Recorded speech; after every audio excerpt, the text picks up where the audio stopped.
Welcome back to the deep dive. Today we are taking a trip out to the ancient scorching sands of the Libyan desert. A very specific destination. It is. We're exploring one of the most unassuming yet, well, profoundly powerful minerals discussed in metaphysical circles, the prophecy stone. That's right. That's where we parked our analysis today. And we dove deep into the source material, specifically the work of crystal expert Keith Birch. And he argues they aren't about predicting some kind of rigid, fixed future. Exactly. Their utility is much more sophisticated. It's about accessing a deeper, more immediate layer of inner wisdom, a kind of navigational tool for what he calls vision holding. Yeah, that term is key because when you think about stones for prophecy, you imagine, I don't know, a crystal ball, a massive flashy geode. Sure, something bright. But we're talking about something very different here. These stones are dark, dense, and frankly, they look like something you'd just skip over on a beach. But the promise is that this subtle tool offers a kind of shortcut to deep inner knowing. It's like an ancient key. Okay, let's unpack this and start with the physical reality of the stone itself. Let's do it, because the physicality, the origin of this mineral, really tells the entire story. It's all about transformation. So what are they actually like? As the sources describe, they're dark, they're dense, and surprisingly heavy for their size. And they come from the Libyan desert region of Egypt, a setting that, itself carries millennia of mystical history. A place of great antiquity. And great stillness. So the stone is literally born from that. And what's truly fascinating is how they're formed. This is where the science really meets the metaphor, because it isn't just a rock that cooled down. It went through a complete conversion. This is, geologically, the most critical piece of information. They are known as pseudomorphs. Pseudomorphs. Okay, break that down for us. The name itself means false shape. So the stone began as something completely different, a highly structured, often metallic mineral like marcasite or pyrite. So shiny, crystalline. Highly reflective, yeah. And over immense geological time, those metallic compounds were gradually replaced, almost atom, by limonite and hematite. Which are dark, earthy, iron-based minerals. Right, but here's the profound kicker. Yeah. The stone retained the precise external shape of what it once was. So it's not just a ghost of its former self, it's like a living geological lesson that your internal composition can completely change. While the structure, the foundation, remains sound. That's incredible. That is the philosophical impact we really need to explore here.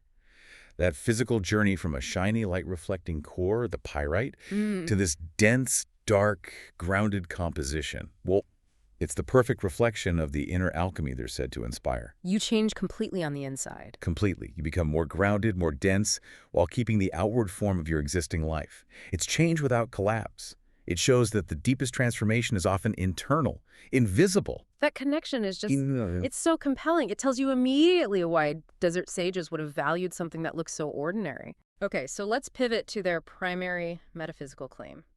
Their ability to work directly with what's called the center of command and perception, the ajna. Right, we're talking about the Ajna chakra, which most people know as the third eye.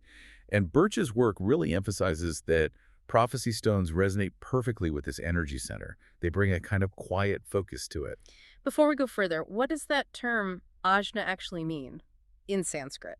That usually unlocks a lot. It does. Ajna literally signifies both command and perception. Oh, so it's not just passive. Not at all. The stone is revered precisely because it activates that dual capacity. It's not just passively receiving images, it's activating the inner command to know what you're seeing and to act on that awareness. It's credited with bringing spiritual sight, clear insight, and these, glimpses into future possibilities. Okay, and this is where it gets really interesting for me because the sources are extremely clear about a core distinction here. This isn't fortune telling. Absolutely not. The sources repeatedly stress this is vision holding, not fixed prediction. If you receive a prophetic glimpse, it's not showing you a rigid fate. It's showing you potential timelines. So the future, as seen through the stone, it's fluid. It's completely fluid, like desert winds constantly shaping and reshaping sand dunes. That's the analogy. I think that's vital for you to grasp. It means the stone shows you a high probability outcome based on the energy you're carrying right now. Exactly. But that outcome is entirely changeable based on your next conscious choice. The goal is alignment. It helps you see what you're ready to see and then gives you the ability to consciously choose. To step into that alignment or choose a different path. Precisely. Yeah. And this all ties back to their desert origin, like you said, this profound sense of antiquity. Yeah, it's not just found in the desert. It seems to carry the desert's ancient wisdom. That's the belief in the sources. They link these stones to these long-forgotten initiatory paths that flourished in Egyptian mystery schools across high desert civilizations. For many people, working with them is said to bring this profound sense of homecoming. Like an ancient memory being stirred. Yeah. Connecting you to those desert sages who understood how to navigate energy in a way we're maybe just now rediscovering. So if this guidance is coming through the third eye, and we know it's not dramatic or loud, how does it actually arrive? What should you be looking for in your daily life?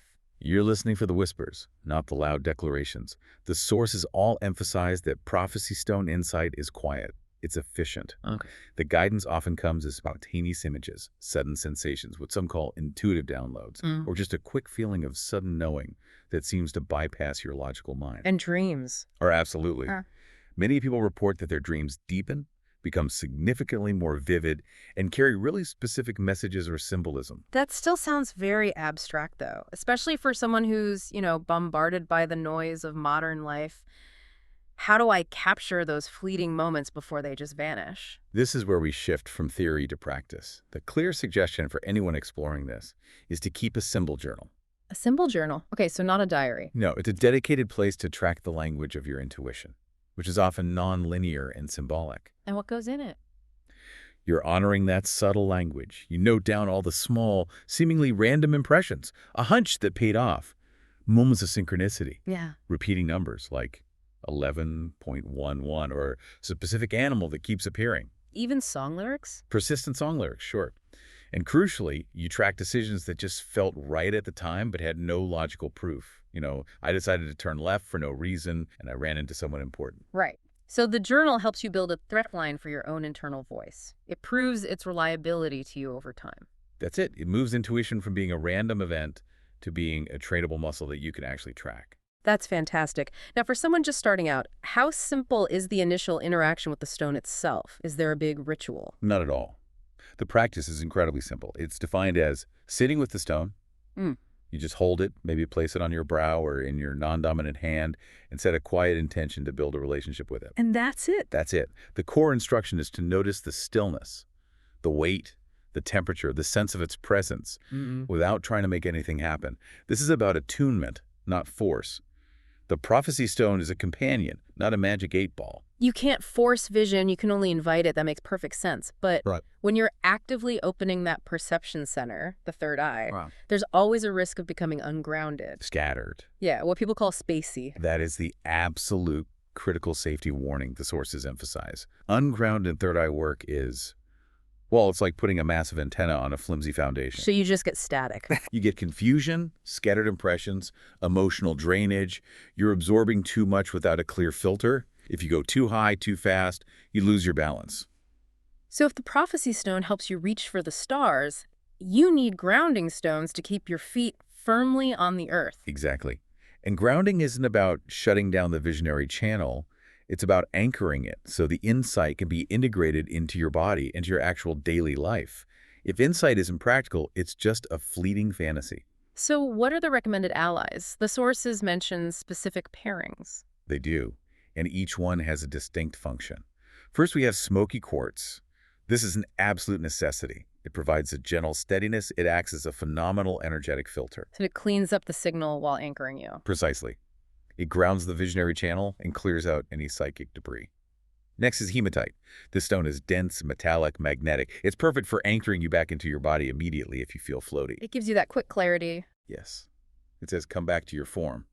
Then, for protection from the outside world, you have black tourmaline. It's stabilizing. It shields you from absorbing other people's scattered emotions or external energies. Which is vital when your energetic boundaries are more permeable. Very much so. And finally, red jasper. This one's warm, earthy, deeply connected to the root chakra. Its role is to help you stay present and energized for day-to-day life. It counteracts that tendency of high vibrational work to drain your physical energy. So it keeps you functional. Exactly. So you can actually do something with the insight you received. That provides a really powerful, specific safety net. So the practice would be actively pairing the prophecy stone with one of these anchors during meditation. Absolutely. You might hold the prophecy stone in one hand, the smoky quartz in the other, or place the anchor stone near your feet. And there's a suggested intention that summarizes the whole balancing act. Which is? I am held by the earth. I open my inner sight with clarity and grace. It's about being both connected and protected. That sense of deep connection leads us to the next point. The sources suggest the prophecy stone is a gateway to more than just personal intuition. It connects you to spiritual allies. It does. The texts introduce a fascinating concept, the Maninkari. They're described as these ancient guardians of wisdom, radiant beings that connect deeply with crystal consciousness and higher spiritual guidance. And their influence isn't dramatic. You don't see them standing in the room. No, it's subtle. Their influence registers as fingerprints, a sudden, inexplicable clarity, an undeniable pull toward a specific stone, or just this deep, resonant inner confirmation. That's a really subtle way to define a spiritual ally. And for those seeking that connection, are there other crystals that help facilitate it? Yes, the sources mention a few. Celestite for direct celestial connection, amethyst for general spiritual clarity, labradorite to encourage those flashes of intuition, and scolecite is recommended for dream work to help translate complex messages. The prophecy stone acts as the bridge that makes the introduction to this wider network possible. But anytime we deal with deep inner work, we hit that wall of doubt. That question, am I just making this up? Is this guidance or just wishful thinking? Yeah, that ego trap. Which raises the most important question about discernment. This is absolutely crucial. If you can't tell true insight from fantasy, the prophecy stone is just a pretty rock. And Birch's guidance on this is exceptionally specific. So what are the litmus tests? How do you know? First, genuine intuitive insight is always clear, but it is not dramatic. It doesn't arrive with flashing lights. It feels gentle, like a quiet confidence. Okay, that's a big one. Second, it does not feed fear or ego. Ego always craves the drama, the confirmation that you are special. True insight is efficient. It just provides the information, no strings attached. And third, it arrives without effort. It simply is, a pure transmission.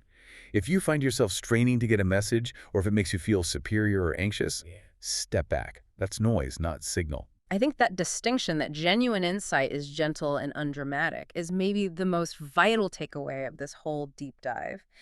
It just flips the script on how we portray intuition. And if that guidance involves another person, what are the ethical rules? Respect free will and timing.